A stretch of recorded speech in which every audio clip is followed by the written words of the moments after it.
حافظ آباد میں سڑکوں پر کھڑے گندے پانی کی وجہ سے شہریوں کی آمد و رفت میں دشواری کا سامنا ہے۔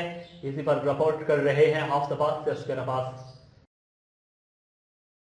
جی بالکل، روزانہ ہزاروں افراد میونسپل کارپوریشن حافظ آباد اور حافظ آباد کے سیاستدانوں کی وجہ سے ذلت امیز سفر کرنے پر مجبور ہیں۔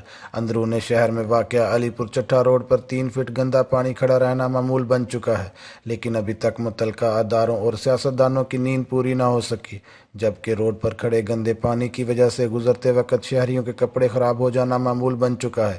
ماہ رمضان میں عوام کو نماز پڑھنے میں مشکلات کا سامنا ہے اور متعدد بار شہریوں کا گندے پانی سے گزرتے ہوئے گر کر زخمی ہونا بھی معمول بن چکا ہے۔ کہ آپ نے دیکھا کہ شہر کی مصروف ترین شاہراہ علی پور روڈ پر عوام کا پیدل چلنا بھی محال ہے، لہذا عوام کا کہنا ہے کہ ڈپٹی کمشنر حافظ آباد کو فوری اس چیز کا نوٹس لینا چاہیے اور اس مسئلے کو فوری حل کرنا چاہیے۔ کیمرہ مین ٹیم کے ساتھ اصغر عباس، بیورو چیف آپ تک نیوز، حافظ آباد۔